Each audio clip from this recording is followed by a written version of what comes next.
Hey, everybody, and welcome to Superhero Speak. I'm your host, Dave. And I'm Don. And we were supposed to have a special guest with us tonight.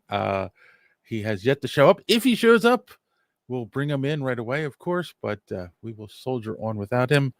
And hopefully, we don't ruin our reputations again. All right. Uh-huh. Because right off the top, I will tell you that we will be talking about Midnight Suns. There is a little bit of news about that came out the other day. And then we have some comic book news. Professor X, something is going on with him. We'll talk about that. And Marvel did something with Black Panther this week. And if you are not on social media or you're not reading the Black Panther books, I don't know how you missed this one, but you'd have to be under a rock. Hello, Kazan, to not have seen this because it's been everywhere. Yeah, And then, of everywhere. course, Don has a rant about Magic the Gathering because it wouldn't be a show without Don ranting about something. Uh, thank you, Kasan. So, but with all that said, before we get into all that, how are you doing there, Donnie boy? Anything new for you this week? Yeah, actually, something new is went to a pre-release event for Magic the Gathering because they've are getting ready to release, although it's released, their Final Fantasy Universes Beyond Magic set. And of course, I'm a huge Final Fantasy fan, so Yep. I will say I went a little bit ape shit. I've spent like $500+ which, as I say that, I'm thankful my wife's not home, Wow. so she doesn't hear me say that. Um, Whoa. so yeah, so we did this pre-release event, which this in particular was like $50, and you get 6 booster packs, and they'll spin down, die, cool box, and you play some games or whatnot. And that was it was a cool experience. I enjoyed it. Um, However, this is kind of where I'm going to roll into my Magic rant. Although we'll certainly swing back to you, sir, and see how things are going. But I love Magic, and I love Final Fantasy as well as a lot of people do. Those two things, Magic and Final Fantasy, their Venn diagrams share a lot of space. So the prices of the Final Fantasy product are they're big. They're way they're a lot more than your typical Magic product would cost. And so this led me to kind of noticing a disturbing trend. I don't want to say it's growing, or I just notice it a lot, both in real life and on social media. So I guess that's why I'm kind of actually worried about it. And that's the fact that I've seen people online talk about, oh, why I went into a pre-release and I spent $40-$50 and I only got like $16 worth of cards.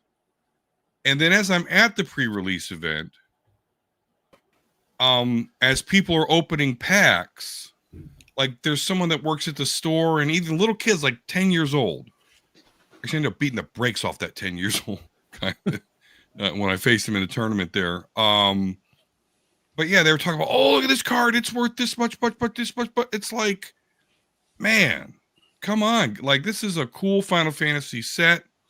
The flavor and the mechanics of the cards are like very reminiscent of the games. I think they did a great job. So I just got to say, there's a contingent of the Magic the Gathering community that's really focused on the price of cards, like it's some sort of mid 90s comics collector's market. Although unfortunately with Magic it kind of holds true though. They do, those cards do actually have some value right out of the gate. And it's probably got a lot to do with their usefulness in the game. But yeah, man, it's just like, why how are people judging how good of a card set is based on how much you can resell the cards you've got? Like, that's just not how it's supposed to work. My son plays Yu-Gi-Oh, and it's the same thing. These cards go up in value really quick. But hold that thought because our special guest has joined us. Better late than never. And of course, that is Mr. Button all the way up to the top. Montego Bradley No. from the Fans on Patrol podcast. How are you doing, sir? I'm good, man. I was like 2 minutes late. I didn't know it was live, man. I would have been here 5 minutes ago if I known it was live. I was like, oh, yeah, it's all good. Yeah. I'm feeling good, y'all. Thank you for having me on. Thank you for all the superhero speak cape wearers and non-cape wearers out there, man. And thank you, gentlemen. How you guys doing? Good, man. Good. Glad to have you, man. I love when you're on the show. Appreciate it, man. I love when I'm on the show, man. You know, I think I finally, I actually solved the problem of Fans on Patrol being broadcasted, despite the fact that we've been recording for over a year, and we're doing live shows like this starting next week, dude. All right. That way they out and they go, and I don't have to edit them. You know? There you go. Exactly. That's why we started going live. There's no editing. Once it's up, and you're done with it. Right. But I'm dumb, right? I came to that realization, and I talked to Tiff about it today. I was like, look, we're gonna do it both. We're gonna just put them out, and then I don't have to edit. And we were both like, God damn, why would why did we do this all the time? Yeah. So thanks for having me on, guys. I appreciate it. Yeah. Love it. So Dave, so I did my Magic rant there. That was my new thing, Final Fantasy Magic the Gathering pre-release event, where I came in 4th place, but I did get to beat on a child. So, hey, taught him the breaks. And what about your week, man? How's it going? How did it go, rather? It went well. Nothing major to talk about on the show. Just, work, promoting this silly little podcast and doing my thing. I got nothing. I mean, I did have that one painting. I showed it to you that I finished. I finally did a Star Wars painting. So it is Luke and Vader from Empire Strikes Back. Yes. What does it look like, man? You got a preview for that? He usually does have a little something going, but I guess he didn't prepare that this week. I did not prepare that. I'll try to bring it up while we're talking. So yeah, that's really it. Nothing. Nothing major to talk about. How about you there, Montego? What's going on with you? You said you're going to go live with Fans on Patrol going forward. But what's new in your world? Anything?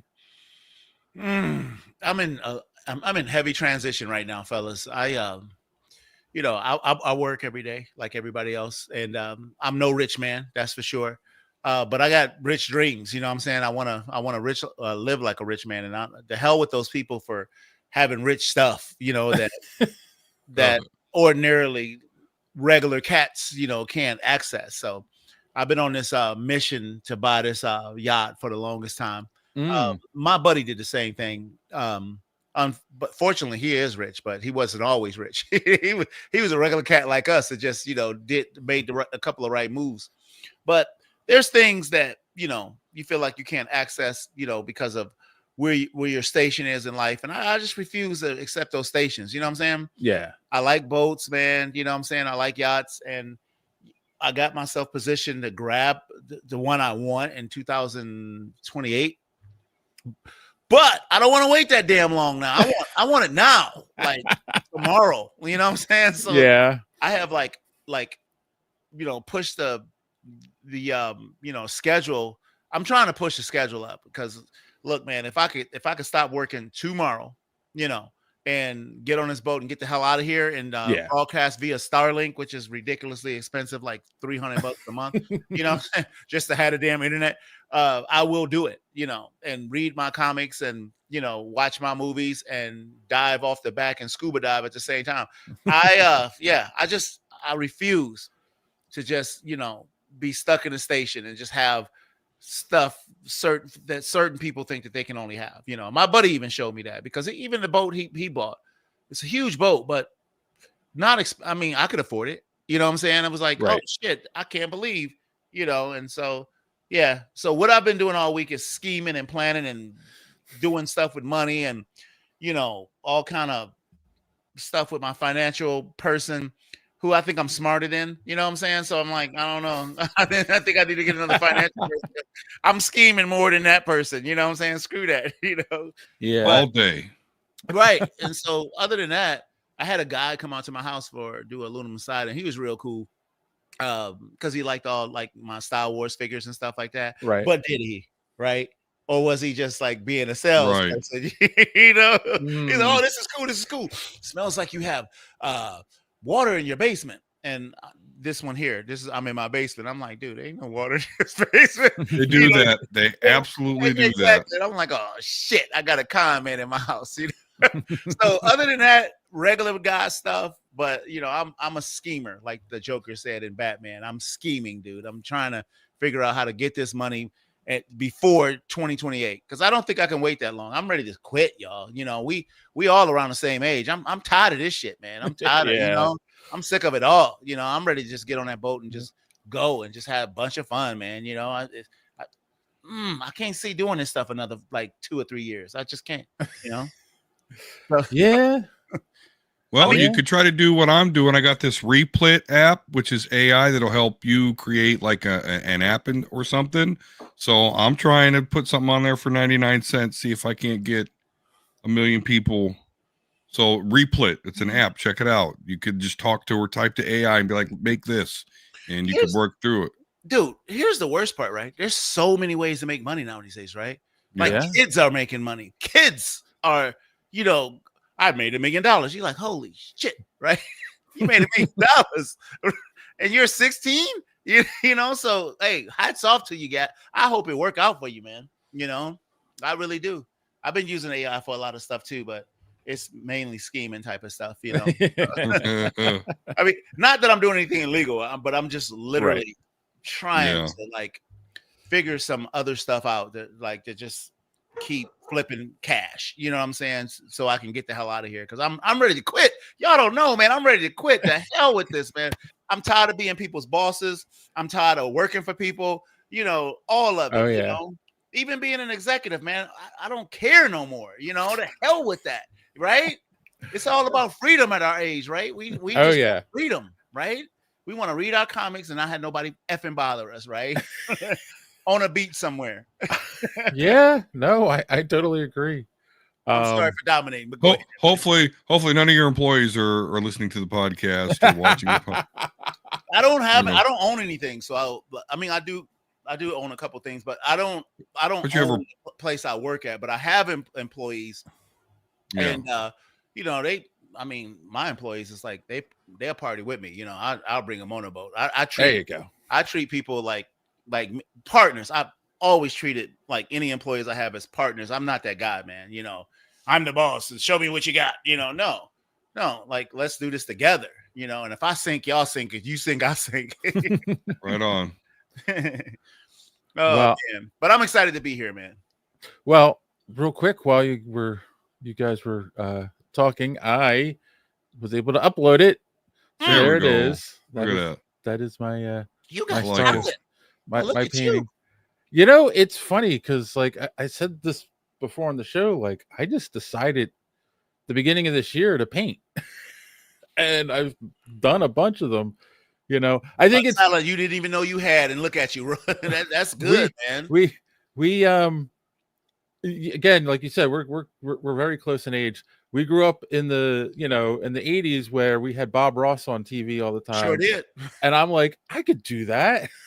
Don't you always say that when you watch them? Like, damn, man, I think I can. Yeah, all I gotta do is just do the little flutter. Yep. So all I need is a spackle, a piece of spackling knife. All right, shit. No, man, maybe some trees. That's good shit, man. And you painting my favorite lightsaber battle of all time. Oh yeah. That's why that was the one I picked. And here I'm gonna let you in a little secret. It's the scene is dark in the movie, so it's all shadow. So it's easy to get away with a lot of stuff. I don't have to like make it look like Mark Hamill. Just right. You got his back turned. No, that was a man. What an epic scene, right? like no other lightsaber battle, no matter how fast they got and how like precise they got, was just more powerful than that one, man. Jesus. Yeah. That's the one. For me, that's the one, you know. And ends with the great reveal that he's his father. And if it didn't, it still would have been True. just a sweet ass battle, right? Because we didn't know Luke was his son. You know what I'm saying? We just was like, go whoop his ass because you are hero. We are you. You know, we are behind you, Luke. And you just wanted to see him whoop his ass. And then like he was like, oh goodness, Luke ain't nowhere near ready to whoop nobody's ass. Right? Darth Vader was just toying with him. Only thing he's like, oh, and you was like, oh shit, that's your ass. And he took off his hand after that, right? Exactly.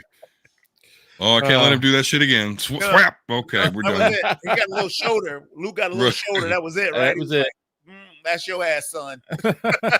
You got to lose a limb behind this. God damn. What a terrible father. Oh, Kassan's asking a question. Why is that scene so revered? I mean, comparing it to other hero journeys, why is it the scene so beloved? Because it reveals a lot when you really think about it. Because like Montego just said, he goes in, you're like rooting for him, but he's not ready. Like that's why everything's so dark. It's showing like how dangerous it is.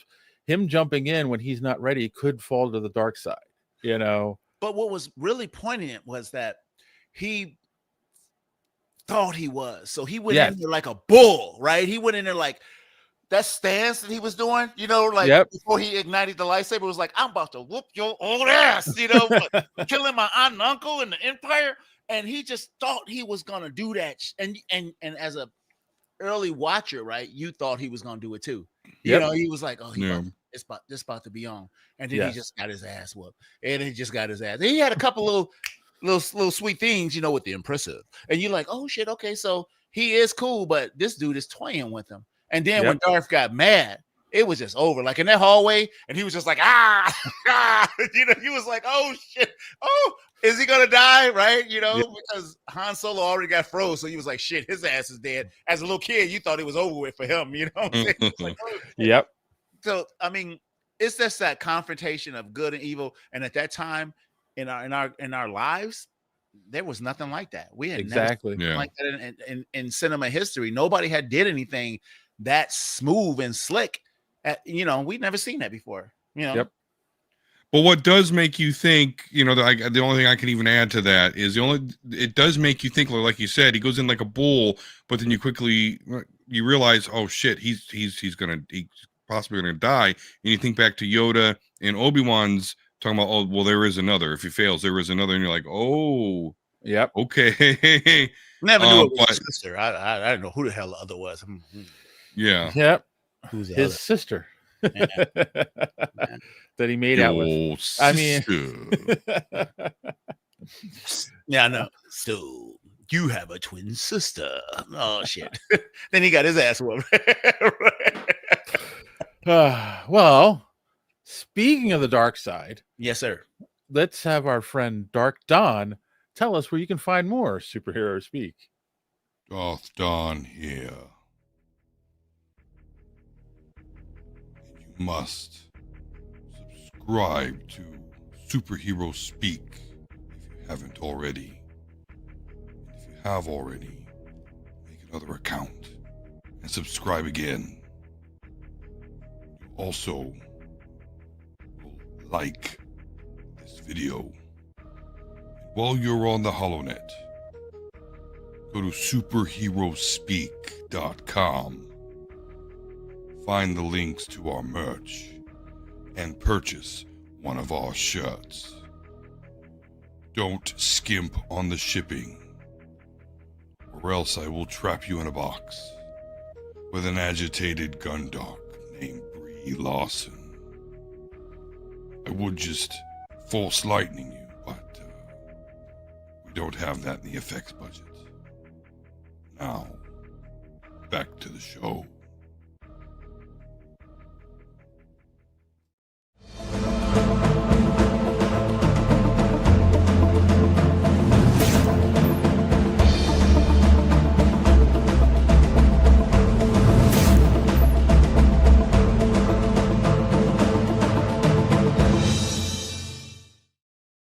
All right. Before we get to the news, we got to address Kassan's comment here.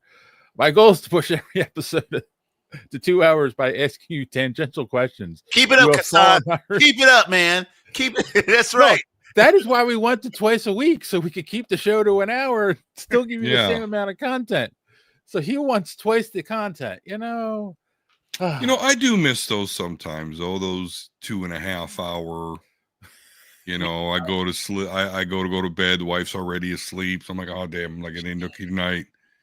We've never done like a show that damn long ever. You know what I'm saying? Like ever. Yeah.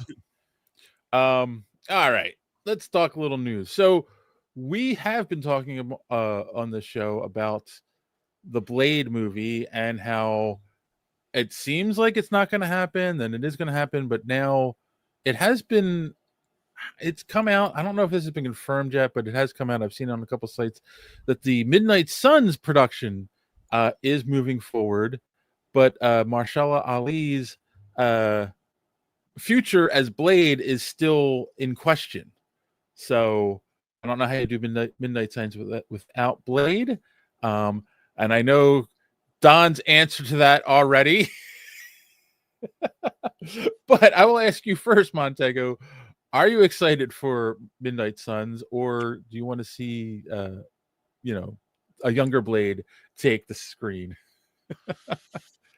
Well, Midnight Suns sounds cool as hell.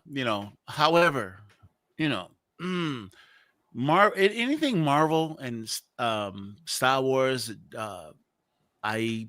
Disney related at this point, I'm not excited about too much of anything. At this, Yeah. Unfortunately, because they had me, I was so all in on everything they were doing, and even with the Mahershala Ali comment, I was like, oh, okay, it'll be. Okay, let's see how it's Blade to be. Mahershala Ali is not a young dude, bro. Yeah. I mean, he damn near. What's the difference between him and Wesley Snipes at this point, especially after you saw the Wolverine, movie? It's like, you could just throw Wesley Snipes in there at this point. Mahershala Ali, I really like him as an actor. I don't know everything I've seen him in. I think the last thing I seen him in was a movie with Julia Roberts, where it's like wars happening all over the world, but you don't know it because it's so good. It's on Netflix. Check it out. But am I more excited about that? And it's just so weird, right? Because we got the Oscar Isaac Moon Knight, right? And I really love that show until the last episode where they had the dumbass gods like king fighting and kaiju fight. Yeah, what are y'all doing this bullshit for? You know what? Alert. Real quick, I did just check. He's the same age as me, so yeah. He old, man, right? You have an excellent point there. So okay, go ahead. He should probably be around maybe 30 at the most. 30 looking, Yeah. And Mahershala Ali doesn't look old, but as an actor, man, look, I'm in my 50s. Let me tell you something. Regardless of what I might look like, it get kind of hard to be, doing those moves and stuff like that. But when you got a younger actor that can, do that stuff, it looks better. And so, not that I want to get rid of Mahershala Ali, but at this point, it's been years, which, they've been doing the Marvel thing. Where remember when the Star Wars stuff came out, for Force Awakens before, and they were just like breaking fake ass news every single day of who was in the show. And, it had us as podcasters just going all over the place, right? And we were confirming our stories and trying to do, we like, no, this is it. And it was bullshit, right? Yeah. So this almost feels like that, right? Because it's been so long. I would love to see him do the role, but he has to hurry up at this point. Like you said, you looked it up and he's your age. He wouldn't have that much. That'd be like casting an old, that'd be like doing Idris Elba as James Bond, right? Yeah. He's my age, right? He's too goddamn old to be anybody's James Bond, right? Right? You got to have at least 3 movies in you, and he's old, man. You know? And so I kind of feel like that about Mahershala Ali now, because, and not his fault, but why has this been such an issue, And, other stuff will come out and get made really quickly. I mean, they did Ithaca All Alone like that, and it was like nobody wanted that shit, And you guys got that out in no time. No time at all, right? So true. So no, I'm not excited about that. This other project, you got Doctor Strange. You got I just will y'all pull that off? You know what I'm saying? Could y'all actually do that? It would be kind of cool because it would be like, what's the thing in DC with the Frankenstein and Constantine? Creature Commandos. Yeah. It'd be kind of like that if you do it right, and that could be something different and something cool that people wouldn't be expecting. You trying to like redo the Avengers right now, and I think this whole thing is gonna be a goddamn bust. Robert Downey Jr., Dr. Doom, my favorite villain, and I don't really want to see him be Dr. Doom. I would want to see just some hardcore ass white dude being Dr. Doom, not little bitty Robert Ass Jr. I want to see a dog, be Dr. Doom. And so y'all kind of forcing that story because somebody wrote it and you just doing it, right? True. And nobody really wants that. Secret Wars, when that happened, it was the biggest thing in our comic book careers, right? With Secret Wars. And it's just like, you guys are like doing it like that fast, right? You're just like pumping it out. No build up to it. So I'm not excited about that. Something like this would be like, okay, this is cool. Let's use the creatures and the mystical people and have a blade. And if it's not Marcella, it's not Marcella. Go ahead, Dave. I see you actually are bringing up an excellent point about the speed of it, because people seem to forget this year is when we were supposed to get the Kang Dynasty movie, which is what they were building to. Now all of a sudden we're switching and we're getting 2 movies with Dr. Doom with no build up, no backstory. It's just going to be boom, here he is with Tony Stark. Man, that really is so crazy that they went from Kang Dynasty, then Jonathan Majors beats up by his girlfriend, and now here we are, Secret Wars. Like, holy shit. And now he can actually like get back in the role now, because nobody give a shit about that no more. You know what I'm saying? Right. Come on, Jonathan Majors. But I wasn't that excited about even the Kang Dynasty just from the Ant-Man movie. You know what I'm saying? Like, it was like interesting, like in when it was in the Loki, but then when it was in Ant-Man, it was kind of like, this feels white toast, right? It was like so bland, right? It was as our former co-host JD used to say, like, they gave us the version of Kang you would expect from like the comics. That was the Conqueror, and he was beaten by ants. So it's kind of like, it made you not as excited for the movie. But because Thanos, right? Like, they did him perfectly. He was so menacing up until the end. Yeah. And with the Kang shit, like, at this point we're seeing him die twice. Yeah, it's too much of a rush, bro. Yeah. I mean, they teased Thanos from the first Avengers movie too. Like, and there was a long build up. So yeah. And I could be wrong, Dave, because let me tell you something. I didn't want to see Thanos in the Avengers. When that hot take happened at the end, I was like, oh, no, don't do this. Because it was just like, it's so big, right? And the Avengers had just started. You was like, oh, no, we're going to see all this street level shit, and they went straight to cosmic, and so, I was not a fan of the direction, but then they stuck the landing. They did a good job, and I could be wrong with this Dr. Doom thing, but I'm like, damn, you don't rush a Dr. Doom. Dr. Doom is the same way as Thanos. He should be like being a piece of shit for years, like maybe like as a dictator, that they like, we need to go and liberate these people. And then like the government stops them, Thunderbolt Ross and all this shit. Be like, hey, that's a sovereign country. He can torture his people all he wants. I mean, that's what the kind of stuff you would think you would see leading up to that, and nothing. And you guys are going to come on out of nowhere with this multiverse shit, which please die. Please die. I'm starting to think you and Don were separated at birth. Is that right? So Don, what do you think the answer to the Blade issue is?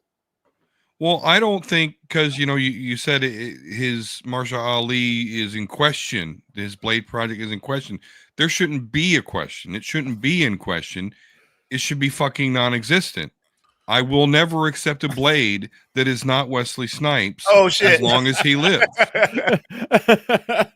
I just won't ever fucking do it. There's no excuse. You guys just talked about it. He's old himself. We got CGI. We bring people back from the dead, but again, he's still alive and just kicked ass in the role in. By the way, Deadpool and Wolverine. They should have never done that. It's unfortunate for Mr. Ali that shit got screwed up to the point, and then they did the Deadpool and Wolverine, and then you're like, yeah, I don't want to play with you no more. I like this guy right here. You're like, he had a little bit of older, but he was a little bit older. He had a little gray, right? But you was like, this works because he's supposed to like age at regular speed, right? So, yeah. And Wesley Snipes is still athletic with his old ass, right? Yeah. So I agree with you. There should be no question. Kassan says the speed of production issue is encapsulated in the Fantastic Four recent rumors. Marvel doesn't want to bomb such a huge IP. They reportedly reshooting the last third of the Fantastic Four. I have not. I haven't heard that. I heard there was a test screening and it went really well. In fact, they were saying that Galactus is menacing. The only negatives I heard was they didn't feel there was enough of a build up, enough of character development for Thing and Johnny Storm. But other than that, like, that's interesting. I heard that it went really well. So yeah, I'm really excited about that property, guys. You know, which is funny because we had other movies before, right? You know, that was kind of like, I mean, they had really cool points of the Fantastic Four movies, but it was just things that was just wrong with them, right? Like Dr. Doom was like effing terrible, right? But Johnny Storm was like effing great, and you know, the Thing, despite the at the time, he was Ben Grimm, you know, Dr. You know, Mr. Fantastic, you know, he's like, Sue Storm was hot. I mean, he did a lot of things right, you know, and then it was this things that was just like fell apart with this thing. It's because I don't know, it had like that Sam Raimi pace, you know, but Sam Raimi like really had his story thought out, at least for the first two movies. But the Fantastic Four, it seemed like it had a team of writers, you know, and I think that's where it fell apart. I mean, you know, but now this thing looks really well thought out. I mean, we saw the spaceship in the Thunderbolts, right? I'm like, oh shit, because I had no idea they were doing something bigger with the Fantastic Four, you know, and I'm like, this is and I hate the multiverse, but a great way to bring them in as established badasses without like, you know, saying we're going to do an origin story and here we go, you know? Okay, hold on. Kassan says Marvel orders emergency reshoots for Fantastic Four ending rumor. This is an article from May 20th, 2025 from Cosmic Book News. Cosmic Book News is a notorious clickbait site. You know, them they ain't being truthful. Yeah, just like what was that other site that we used to make fun of all the time? Was it? I know which one you're talking about because it was always bullshit, right? Like like they would put these articles out all the time. They had like a blue, like and like the and it was and they were the word, and all the articles ended up being fake because it was all just clickbait to get people. Yeah, but they had got pretty big like a few years, like a bunch of years ago. You know, like around Man of Steel time, they were like pretty big, bro. You know, but they were fake as hell. So yeah, let's be careful with our sources. Well, it's the internet. What are you gonna do? We're all fake. Yeah, we're past that point by 10 years. All right. Oh, y'all talking about let freedom and truth ring. Kassan, you also had asked about the X-Men. They're gonna do Midnight Suns. I've been talking about since before they got the X-Men back, but we do have a little bit of X-Men news from the comics. This is surprising. This is from Screen Rant. They're usually fairly good. Professor X is being permanently retired. They're saying that he's not coming back at all. I would also like to point out that when they killed Superman in the 90s, they said he was not coming back. And that if they were going to bring him back, it would be a long, long time, and he was back within a year. So I want to point that out, but we're going to start with Don, our resident X-Men expert. How do you feel about this news? I feel a lot like you know, where it's like, this has even happened before where Professor X has gone off because he's doing this to go be with Alondra get his freak on in the Shi'ar Empire. That's why he's doing this. And again, he's done a version of that before. In fact, they kind of did it in the X-Men 97. With that said, though, Professor X is, I know, like, for me, my X-Men is from the 80s, the Pride of X-Men, X-Men the Arcade, like that giant size X-Men Claremont. It was heavily marketed to me in the 80s, 90s. So that is my X-Men, led by Professor X.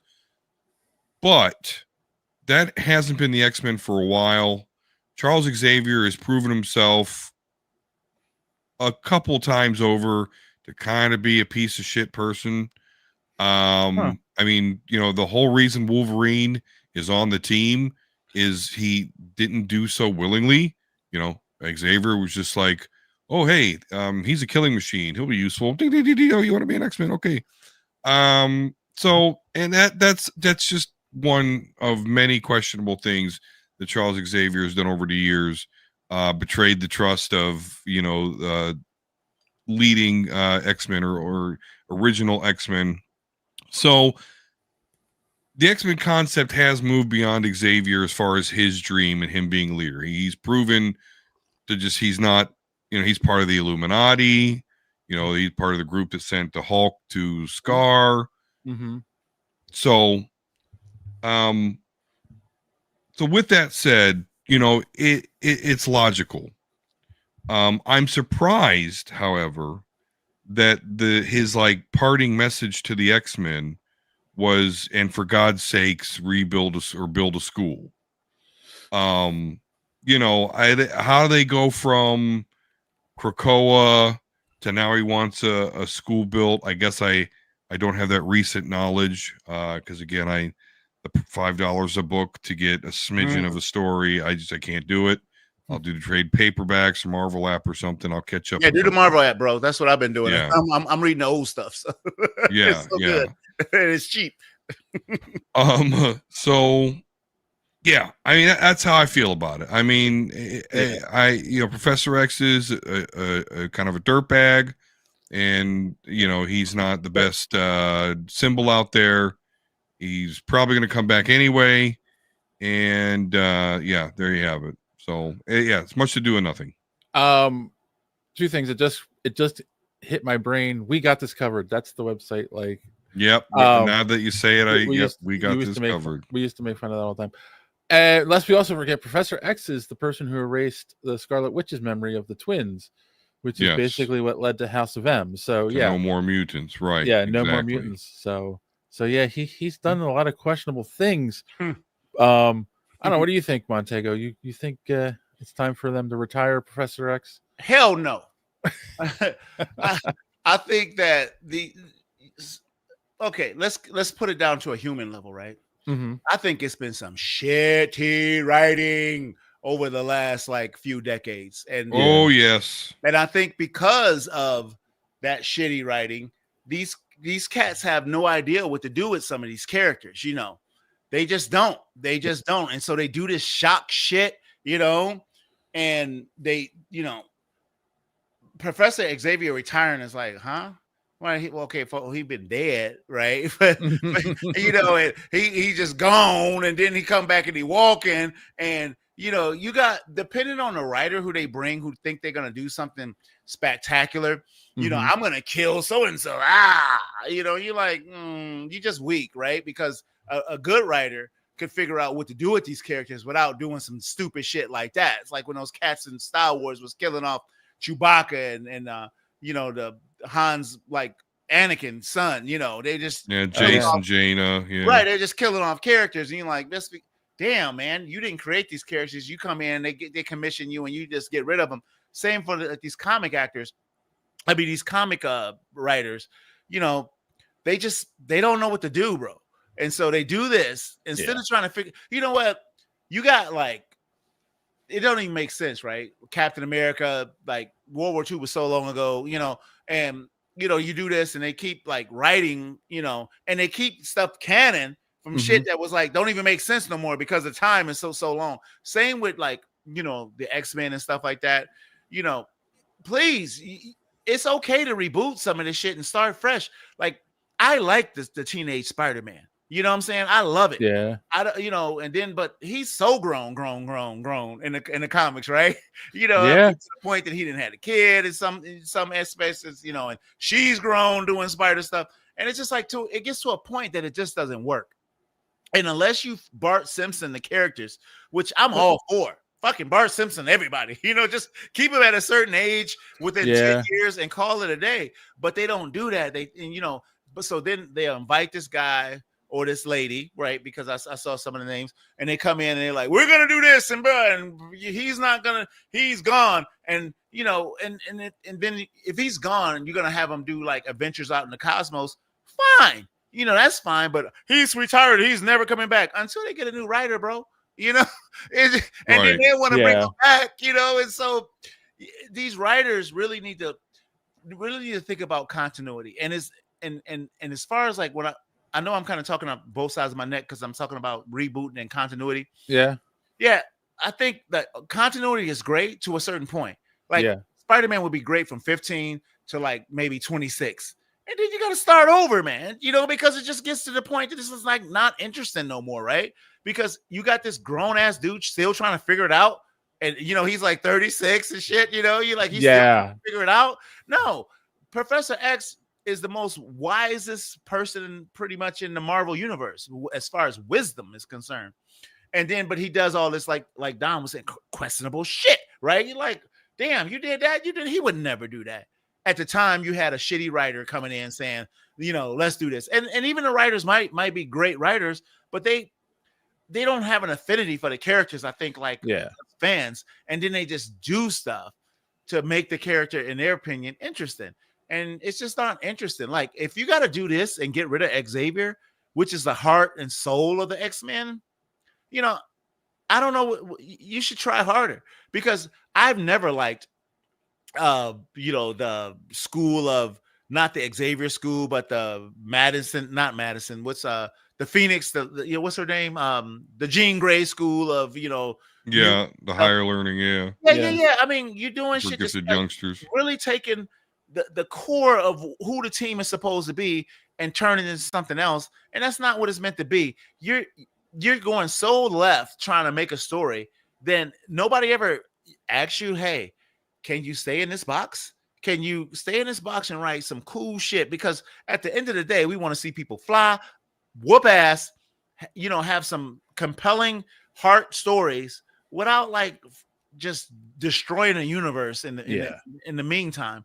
And comic creators over the last 20 years, they haven't figured that out, you guys. They just haven't. I agree. You actually brought up two excellent points. And like the one with the keeping them young, because I think that's why Miles Morales spoke to so many people in the Ultimate Universe, because you gave us a new young Spider-Man, and then they brought him into the 616, and he's still a very popular character.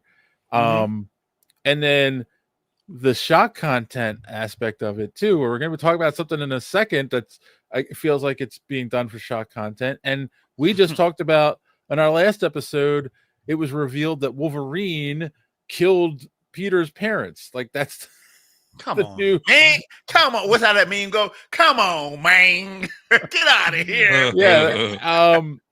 And then that's, I feel like that's the same thing too. Retire Professor X, because oh my god, there's your shock content. It started with Superman, the death of Superman. That's where it started at. I kind of feel like too, the X-Men were always in a position, and they tried it. They've done it, but then they keep bringing the popular characters back. But it's a school, so you can keep having new young classes like every 5 years. You're so right. Right. Yeah, no, I don't know why any X editors don't, get it. Okay, we need the uncanny X-Men, right? That needs to be your staple: Cyclops, Jean Grey, Nightcrawler, Wolverine, Colossus, Beast. Right, Beast, like all your staples, right? The original 5 plus up to giant size X-Men, maybe a new character on the team here or there. But they need to be the teachers of the school, but they're the ones that get sent off to serious world important missions. And then you got the X students. You can call it the New Mutants. I don't give a fuck what you want to do. Generation X, I used to love. Generation X, right? You could do that. I mean, yeah, you can have the New Mutants, which is kind of like the B team of newish mutants that they're getting ready to. They're training to actually like go on mutants, and then do the whatever. Do your high school mutant, like JD I know mentioned. Like X-Men do not capitalize on the fact that like academia shit in schoolyard manga and stories and shit are popular. You can do that with the X-Mansion with like you can introduce all the new shit you want to. Then you can have your X Factor and you have your X Force. Like, and you can make everybody happy, but Montego's absolutely 100% correct. You get these writers in here that really don't care about the continuity. They just want to put their name on something and say, I did that. For sure. And for the most part, it's been sucking for decades. I made you mad. I'm gonna, just like what Taika Waititi said, I'm gonna piss Star Wars fans off. Come on, man. Why? You gonna do right? Too late. Right. Yeah, I mean, Kassan says if a writer wants to produce something outside the established parameters, it goes into an Elseworld brand. Right. I mean, that was always supposed to be the thing with like What If and which made it so cool, right? Yeah, and that's also what the what you call it? Like they do the miniseries every once in a while, like what was it, 1608 or something, where it's like, what if it was the medieval times when we had the superheroes, and then they do near future stories like the world to come. But that's another thing about Marvel. They got so crazy that if you read their books now, right, there's flying cars all over the place, and you're like, this, where the hell is this at? Because as far as flying, well, you got a goddamn Tesla on the road. Other than that, what are you guys doing? I mean, it's like so futuristic, right? You're like, this is not like, where is this at? I mean, they rebooted like all the Marvel comics, like it was like in the late 80s. And it was like the best thing. It was like, yes, this is what you guys need to do that shit every 10 years, because people will keep buying it. Look, you're gonna tell a Captain America story again with new art and all this stuff. I'm in. Come on, I'm not gonna walk away, because you can't recreate World War II, right? Yeah, because it's gonna be that dope ass. I mean, it wasn't a great time, but it was a special time, right? These things that had happened that shaped these characters, they're great, and you can't like replicate that. I mean, it's lazy to me. It's just so lazy. But for whatever reason, as much as we're saying Marvel and X-Men isn't doing this, for whatever reason, they successfully do this shit with the Star Wars comics. And that has to do with a lot of reason what they have to go through fucking Filoni and Lucas. Like there's a process that they go through with these Star Wars comics that make sure that they're not fucking off in left field doing some crazy fuck shit. Well, and they do it. True. But I think we're all in a place right now with Star Wars that we don't want to be. You know what I'm saying? I mean, we went all the way. That's where me and you differ, man. I'm super into where we're at with Star Wars. Wait a minute, because we're in two places though, Don. I mean, we're in the Ray like universe, like all the way in the future, and then we're in the Mandalorian universe. That's like pre that stuff. So for me, dude, the hell with the prequel stuff. I like the Mandalorian thing because I want to see a badass Luke. I want to see that damn Luke who was like chomping up in them robots and stuff. Start there. I want to see that. You know what I'm saying? I don't want to see the other stuff that 30 years later with old ass Luke. The hell with old ass Luke. Let's go to young Luke. Let's cast that or computer generate that. But dude, the most exciting thing in the last 30 years in Star Wars was him coming onto that thing, and just beating it, you're like, oh my God. I mean, come on, man. Wasn't nothing more exciting than that. That's what we always wanted to see, and they never gave us that. You know what I'm saying? Until that moment. And that's all they gave it to you in the comics. There was a pre-The Force Awakens comics where they gave you the black suited Luke Skywalker goes into a Star Destroyer full of stormtroopers and wrecks fucking house just because he wants to get a couple Force trees, one of which he gives to Poe Dameron's parents, and that's why Poe Dameron's a badass. I didn't see that. I wasn't aware of that. But I get what you're saying. I want to see that too. and they didn't go that route, and I was disappointed, but I accept the story that they told, and I do see them now with this new Mandalorian universe. You're right. They're in the pre First Order era, right? Where we're where the Mandalorian and Ahsoka and shit are. Yeah. And then they got the Rey shit that's supposedly gonna happen. Oh, well, it's kind of shaky. But then to me, there's a whole nother era that they need to go into. I need to see some Old Republic shit. I need to see Darth Revan. You're never gonna get that, just so you know. I mean, we all want to see that, but I don't think we're ever gonna get that. You know what I'm saying? I believe me, I get it. You got Keanu Reeves right there. Like I believe me, I know you got $1 million, you got $1 billion sitting right on the table, and you're not taking it, and it'll always disgruntle me. But I don't know. I'm fine with the split. And maybe I'm just such a Star Wars head, and I just love every bit of development that they do to that universe, even if it is lesbian space witches. Dude, well, let's go off cuff here for a second. So why not? I feel like, just like you guys, ultimate Star Wars fan, right? Grew up with the shit, helped shape me, whatever. Mm-hmm. But then I got to the point that I had to realize that these writers they're not from our generation, and they're doing this other stuff. I didn't mind Force Awakening when I first saw it. But then after there was and my buddy Dwayne, who was on the show at the time, he had it right on. He was like, man, they just recycled the same old shit, the blowing up of the Death Star and all that stuff.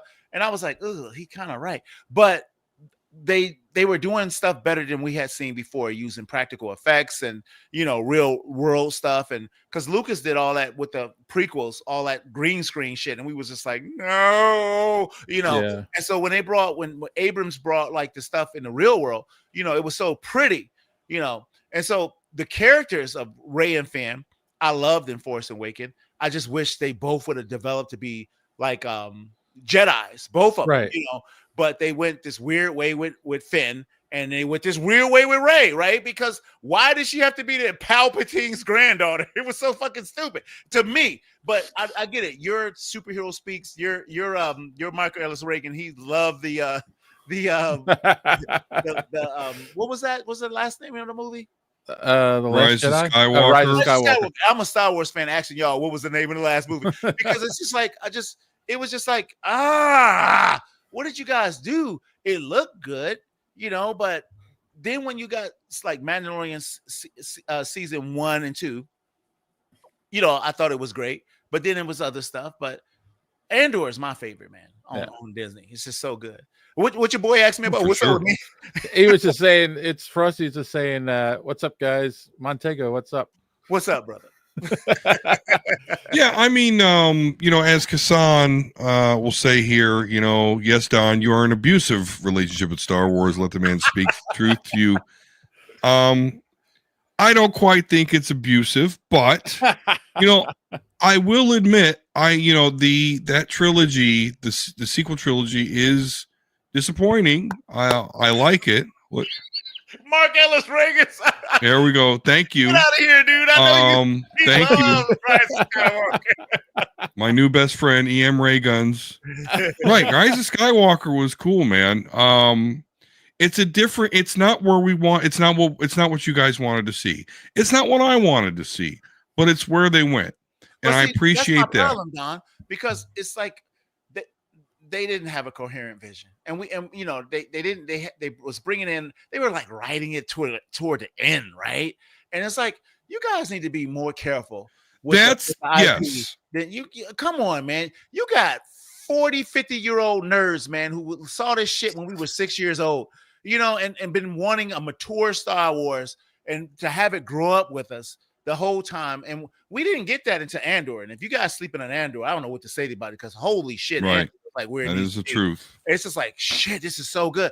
But they did this stuff they always are trying to market and bring in new fans and stuff like that. The fans will come, brother. The fans will come. You got laser swords and guys in armor running around shooting people. The babies will come. We don't have to baby it down and do Phantom Menace shit to bring in new fans. You just don't have to, Just do Star Wars and call it a day. And I'm sorry to I just hijack this whole goddamn thing with Star Wars, but I just think that again, it comes down to writing, and it comes down to just not having a reverence for the direction that things should go. And when I say should go, logically, come on, man. You guys wanted to skip all the way to old ass Leia and Luke and all that stuff. And when they announced them, I was like, ooh, but they old. You know what I'm saying? I was like, ooh, Yeah. I'm a recast dude. Recast that shit. Recast it, But because like Sebastian Stan, you guys saw him as the Luke. Oh yeah. You're like, shit, man. Yes, put him in the brown suit. But they didn't. They was trying to do all this fan service and stuff. And then they even pissed off Mark Skywalker. I mean, Mark Hamill, right? He's like, yeah, this ain't my Star Wars. This ain't my Luke Skywalker. Then it was gonna sue his ass. So then he had to pull that shit back, right? I mean, I just wish they stopped. Like, I wish they just write a story. You know what I'm saying, Don? Just write the story and stop trying to do so much fan service and stop trying to do so much. You guys have characters that people love, and you can just go for it with those characters at the end of like Mandalorian picked up. It was like 6 years after the downfall of the Empire, right? Yeah. Go from there, man. We don't need no 30 years or nothing. Just go from there. So I'm sorry, I'm talking so much. Let me be quiet. Yeah, no, that's okay. I blame Kassan. He's hijacked the show. He's halfway to his goal. But listen, I gotta say though, I understand everybody's point about again what you're saying. Because you have the legacy stuff, right? Yep. Where the Jedi were again glorified. We're going to establish the new Jedi Order, blah, blah, blah, blah, blah. And then you have the new sequel after they scrapped all that legacy. Canyon said, hey, it's legacy. Enjoy it. We'll borrow from it. We'll have Jason Solo, but call him they borrowing the hell out of Solo. Right. But we're going to do something different. And then what they did is instead of showing us the new Jedi Order established and promoting the new Jedi and all that, they went the other way and they said, no, actually, we want to talk about how the Jedi were kind of fucked up. And I think I appreciate that a little bit more than most people. I think that upsets people to break down and that the Jedi weren't like Count Dooku, kind of has a point. I know he did some fuck shit with Sidious, so that makes him sus.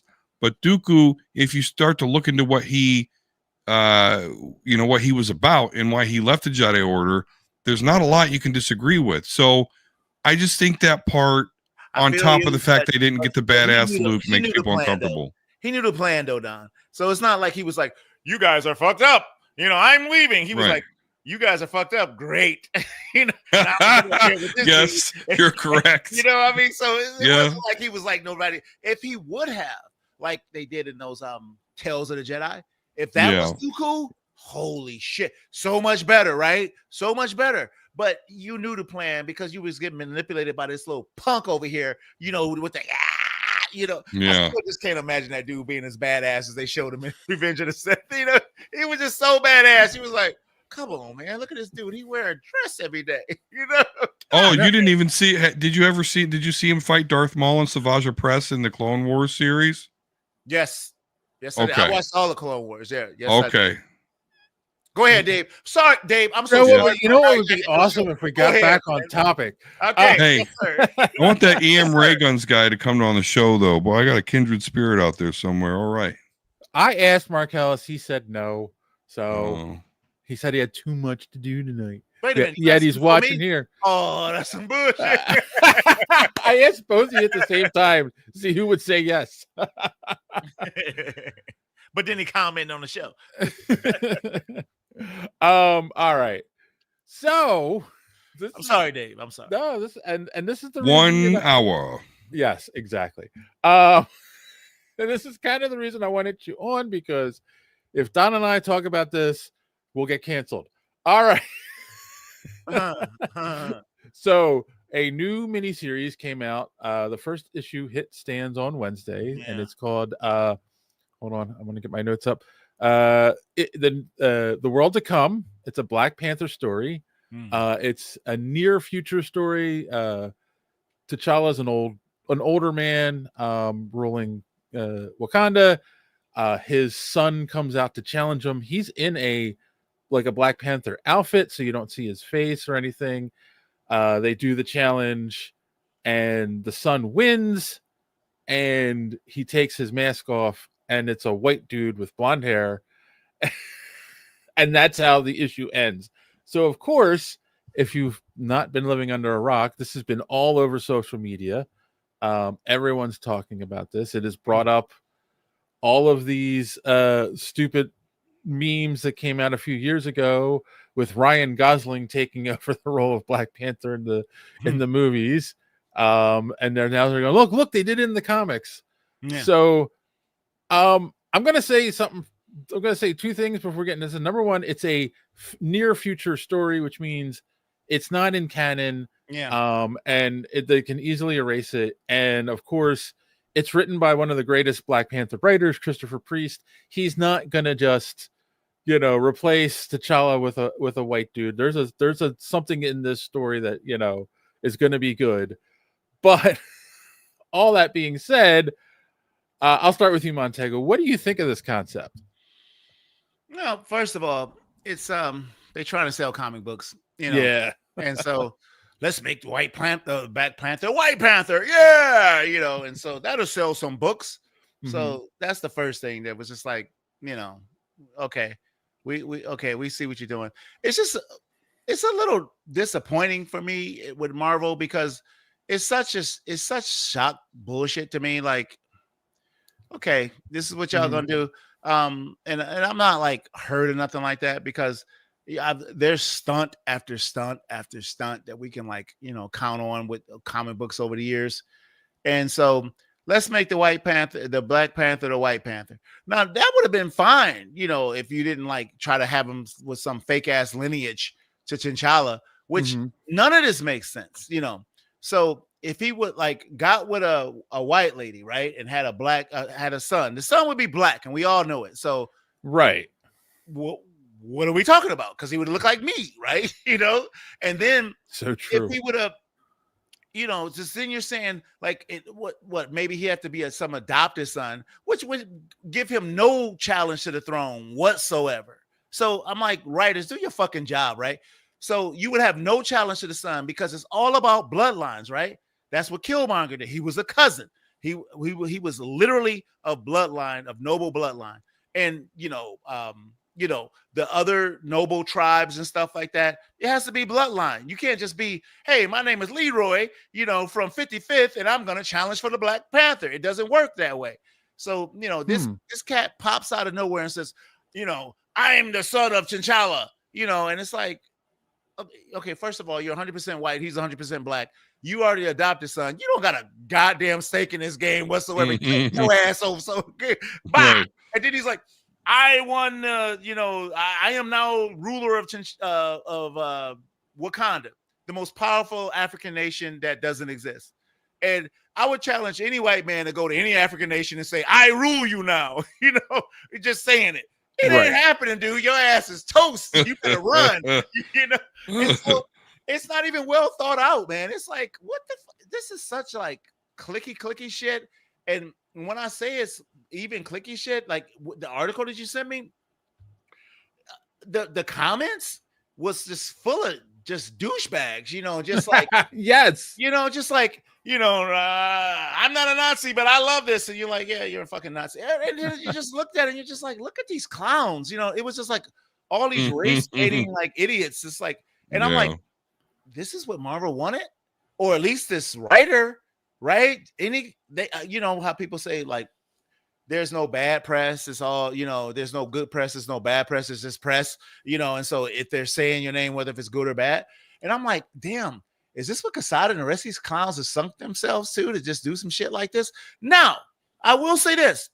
When they did the Thor thing, Love and Thunder, before, people lost their goddamn mind. But, I remember Steven saying on my show, well, this is the kind of shit they do for a year. Because they made the Black Panther a woman, right? She was a Shuri. Yeah. Back in the day, but the story was good, right? It was like, what Dr. Doom blew his ass up, right? And he was in a coma, and so, during the interim this was going. So you look, if you can write something like that, because that was actually a good storyline. She was Black Panther for what, like 1 year, and he came out of his coma and he took back over just to sell some comic books. But then even with that storyline, after like the first 3 comics, you knew what you was like, oh shit, they just, did this shit to get you involved in this bullshit, and so let's see how she handled being Black Panther, which wasn't that interesting. After like maybe the 4th book, he was like, oh, okay, I'll see what they're doing. But this stuff is like, it doesn't even make sense, Dave. That it would not fucking happen. So it's just like, you guys are stretching. You got to write this better. If you're going to say that it's all about lineage, you can't say that, hey, because I consider this guy my son. No, they ain't having that in no royal court. No way. Bloodlines is bloodlines. Well, that's one of the things too, because in the issue, they do flashbacks to relationships he's had, and like they basically show that he didn't have a son with his 2 wives. So like that's the whole thing, is like who is this person? I just put a link in the chat. People should check it out. We interviewed Christopher Priest about 6 years ago at one of the conventions. It's a great interview. And those who know, like he's a prolific Black Panther writer. He's been called the guy who made Black Panther cool and all these things. And he said he had walked away from Black Panther because he's like, I feel like I was out of stories. And he actually said in this interview, I do have one more idea for him. And he's like, and it should be coming out sometime soon. And like, this is the first thing that, since we had that interview with him. And I saw a recent interview with him today when I was doing research. It's from a couple days ago. Like, obviously people are trying to talk to him now. He didn't answer any of my messages. Is that like hiding shit? But he did say, like, I've had this idea for a long time. He presented it to Marvel, and it's just been it took a long time to get it produced. So Joe Quesada's doing the art on it, and he said that was the other thing. Joe Quesada's wearing a lot of hats at Marvel right now, and he wanted him to do the art for it, so it took a long time to get it made. So in that sense, like, I feel like it's more than what meets the eye. Yes, exactly. Which was the case with like Thor: Love and Thunder, right? Like, when they did that storyline, like I'm referencing the movie, but that's that had happened. That it ended up being not that big of a deal. You know what I'm saying? He was like, okay, she has cancer and he's still Thor and blah, blah, blah. And I got a feeling it's the same, but somebody in their marketing department decided to like make it about this racial bullshit, which is disappointing to me. And that's the thing too, right? Because with all the stuff that going on in this, obviously we try not to talk politics, but with everything that's going on in this country politically right now, that's the whole thing. It feels like, okay, let's put the story out. So like he pulled the pin and threw the grenade, and now it's like, oh, let's see what happens. And that's some weak ass shit, bro. That's some weak ass shit, because it's like, come on, man, we don't need that, right? Yeah. Because one thing about comic fans, one thing about like people in our genre is that, in my opinion, you got your idiots far and near, but for the most part, we're the most accepting culture on the planet. Yeah. You know what I'm saying? It doesn't matter. You like comics, sit down. Matter of fact, take a drink, take my drink. And so to like invite, like when I was looking at the article, to invite those kind of people into this is like, what's happening? Just for some comic sales? Yeah. Really, guys? You gonna do this shit? It was one comment was like, I hope this becomes the biggest comic of the, of the year. And it's like, why? Because they, Johnny Storm was black in one movie. They did some racial swaps and shit like that. And you're mad. Think about it, Chief. You're mad about a couple of racial swaps. Well, if comics was universal back in the day, and they didn't make them all like strong chin white dudes, and if they had some diverse characters, we wouldn't need to be like changing some of these characters, but they didn't, right? So they didn't at all.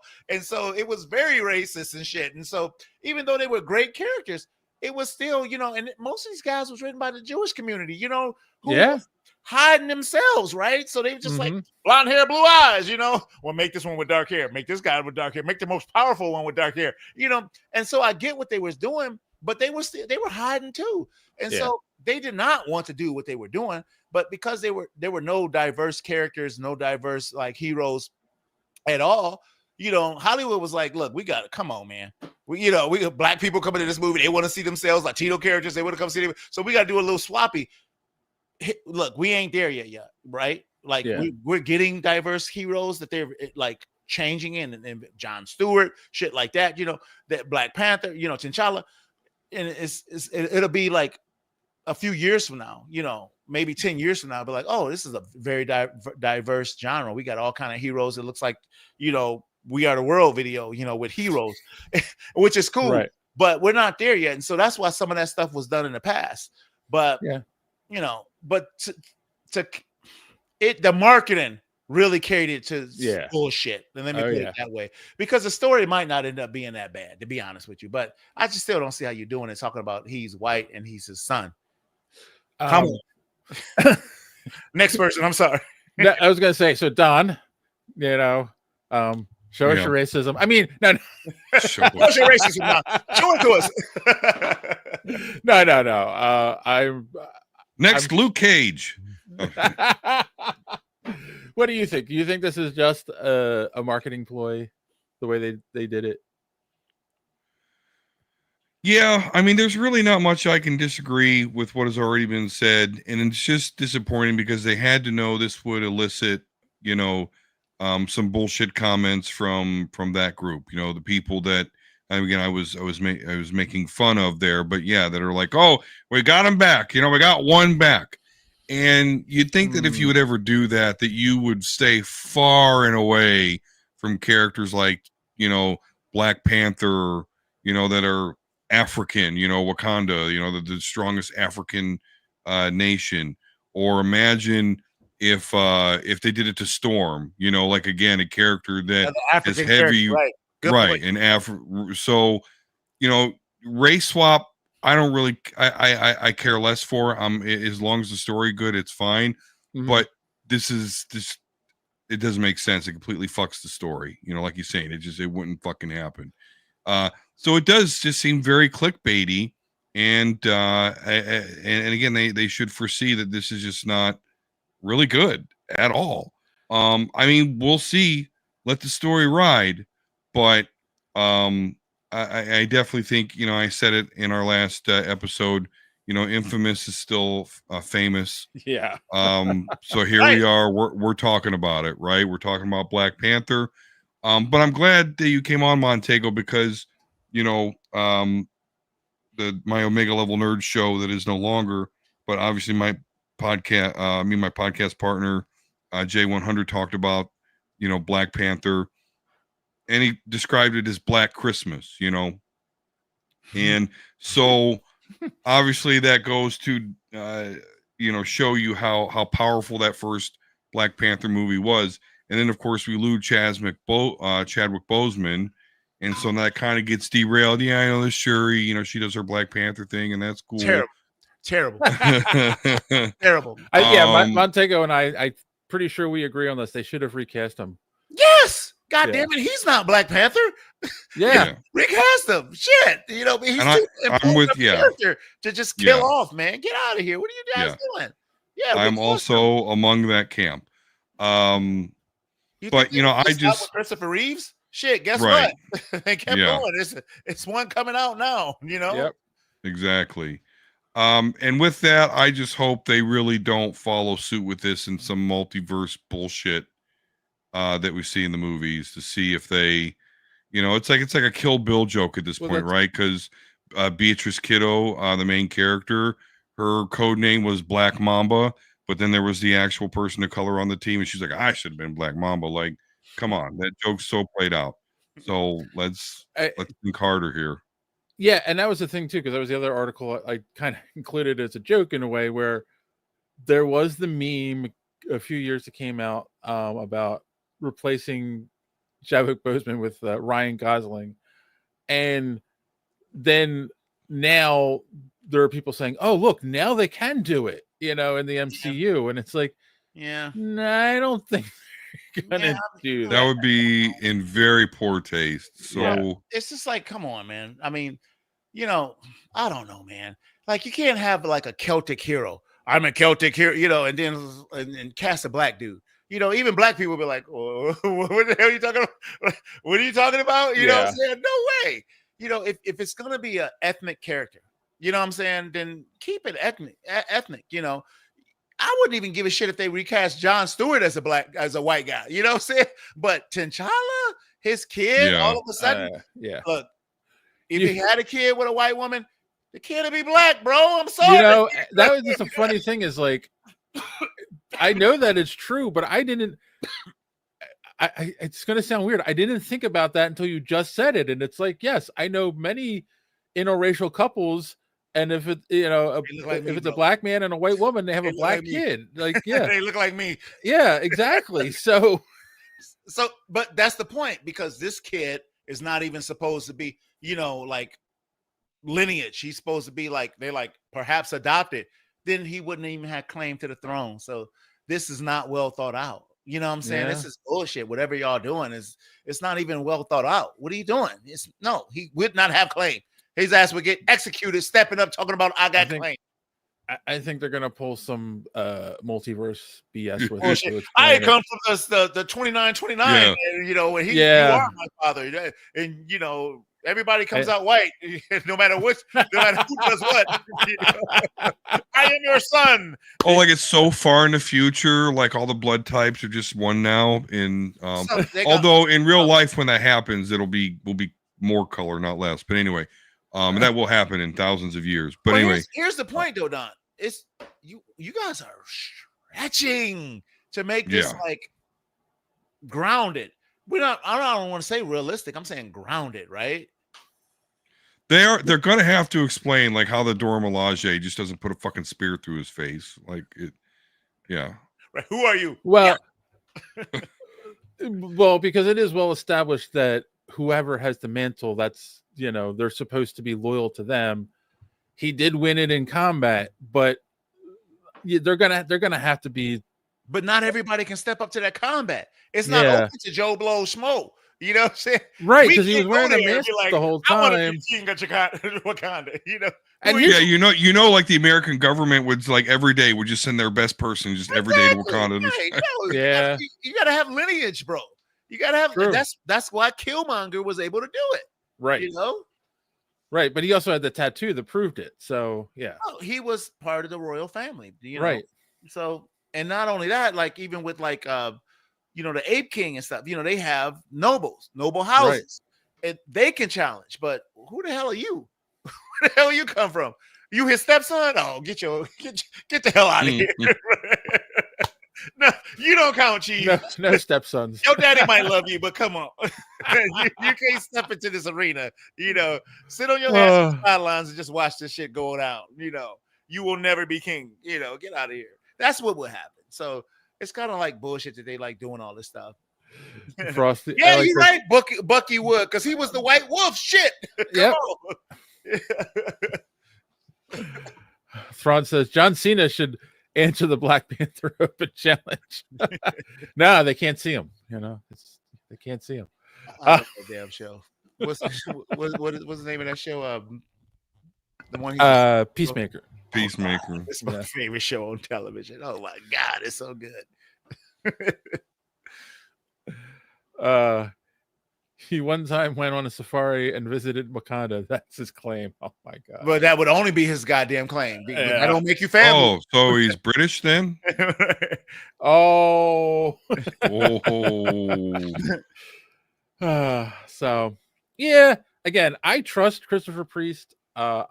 He's written some of one of my all-time favorite miniseries is the original Falcon miniseries from the 80s, and he wrote that, and like, so I trust him. I mean, it's funny because I actually, you had said this earlier in the show that we were shaped by Star Wars and comics and everything, and it's like there's a lot of, like, because Sam is from Harlem in the story, and like there's all this story. there's all this story in about him having like he's this hero and he's going around and work with Captain America and he's doing all this stuff, but what's he doing for the people of the neighborhood that he grew up in? And that's like, wow, it really made you think, right? Yeah. So the man who wrote that story is not just replacing T'Challa with a white guy. Like there's a story here. Yeah, but who are the marketers, right? What team pushed this way? You know what I'm saying? So I don't know. You know, we trying to sell comic books, so I get it. You know. Watch, it's gonna end up being Steve Rogers' son or some bullshit, and they're gonna warp that into telling you. Which would be it's gonna be Jerry Springer in comic form. Goddamn. No, that's Maury. You are not the father, right? You are the father. Yeah, Maury Povich, the comic book. But honestly, guys, interesting. Like even with Love and Thunder, that story ended up being a lot better than I thought it was going to be. You know, and so the story might be good, but just some shit. You talking about the Jason Aaron? You talking about the Jason Aaron Thor, or are you talking about the actual movie? No, I'm talking about the Jason Aaron, right? The actual, what closely resembled the movie. I mean, as far as like the undertones, and I mean, not even undertones, just the the cancer and all that stuff, and who she was, and so very interesting. People lost their goddamn mind when it happened, because Thor, he's a man, he's not a woman, and that's except for an Earth X, but yeah, it already been... I mean, they were doing like stuff like that. It was pissing people off, and so this story is like in this political climate is designed to like get people involved to be fucking mad, which to me, I'm sorry, I know that's y'all boy the writer, but that's some weak shit, bro. That's some weak ass shit. You should have like held this one until shit maybe cooled off a few years from now and been like, I'm gonna do this story now. You know what I'm saying? Hey, like Star Trek. Marcellus agrees with me, So but he also Kraven the Hunter movie, which is basically White Panther. Well, Kraven the Hunter was White Panther, but terrible.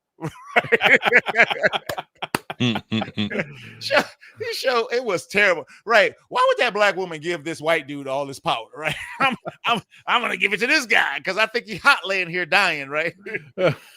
It was White Panther. God damn you, Mark. All right, you know what? I think we probably should wrap this one up before we get canceled. So you ain't gonna get canceled with me on here. It'll be all right. Let's ask that question we ask every week. What did we learn on the show tonight? So, what did we learn, or do you have any recommendations? And Montego, of course, you can go first, and also take this opportunity to plug Fans on Patrol. All right, man. So everything Fans on Patrol, go to fansonpatrol.com. We've been struggling over there, but I came up with a plan. I got so many. I had a year's worth of shows, guys, that we just haven't been putting out. It's just crazy. I haven't been putting them out, And then I was like, I'm going to go to Fiverr and put them out. But now I got a plan. I did a show. We did a show today, and we're going to put that out because it's already half-assed done because there was like zero editing. And so we're going to start doing our shows live like these fellas. And then that way they'll get out because we still podcast. I just don't have the patience to spend my whole Sunday, editing a whole show because it takes a whole day, guys. If you guys don't know this, it takes forever. So you can check us out there. If I'm recommending anything right now, we're watching Duster on Max, and we're enjoying the shit out of that show. It has a beauty of the prettiest white guy I ever seen. He got this long locks hair. He's so good. He driving a Duster like the Dukes of Hazzard, speaking of race, I mean, it's just a sweet kind of like it's in the 70s, you know what I'm saying? Right. And they got gangsters and car chases, and it's been a pretty damn decent show. Even my wife is watching. My own wife is watching. So wow. Right. And it's good, man. It's like comic book level good. So that's my recommendation. Guys, check that out. And Keith David is like the crime boss, right? We all know Keith David, right? And it's really good, man. It's really good. So there you go. All right, Don. I learned that I have a long lost brother out there that I've been searching the expanse of space for, and finally this gentleman here, like me, will defend Rise of Skywalker until the end of time. Of course he will. That's right. The story of how it all depends on us sticking together and showing up in times of need to help each other and destroy tyranny. The lesson of Star Wars, all in one movie for you. Great job, JJ. Recommendations. I'm going to recommend the Imperium crossover event in Marvel that's going on right now. Haven't read it yet, but I'm gonna. Next door neighbor's gonna hook me up because I can't afford comics anymore, but he has a sickness he can't stop. So I'm just gonna take advantage of that and read off his shit until I get the app. I really do need to get that app. Hey, dude, it's $11.99, dude. And yeah. the stories are 6 months old, so I can't recommend it enough, bro. If you want to keep reading, because it's too expensive, $5 a book, right? Get out of here. It's too much. I got to spend all my extra money on Magic cards, so sorry. Yeah, I heard you in the beginning. I was like, God damn. That's not normally me, but Final Fantasy, I was like, I got to go balls to the wall. Plus, I got to compensate for when I was at goddamn New York Comic Con, and I could have went to the Marvel and got Secret Lair shit for free, but I didn't. And Dave's laughing because he was there. Damn. And 90% of the reason that didn't happen. I'm just kidding. hey. I know that's a joke. No, you gave me an option. I'm like, no, fuck it. I know. I was like, I know what they're going to talk about, but yeah, I did not know they're going to be giving away free shit that is now worth a ton of fucking money. So, wow. Fuck me. I haven't went to a Comic-Con since before COVID was the last one. It was really weird. They were like putting signs up and shit, like don't touch each other's, stand every other stall. You know what I'm saying? That was the last time. Yeah, I couldn't even imagine it because obviously I'm talking about New York Comic Con. Right. Even bigger.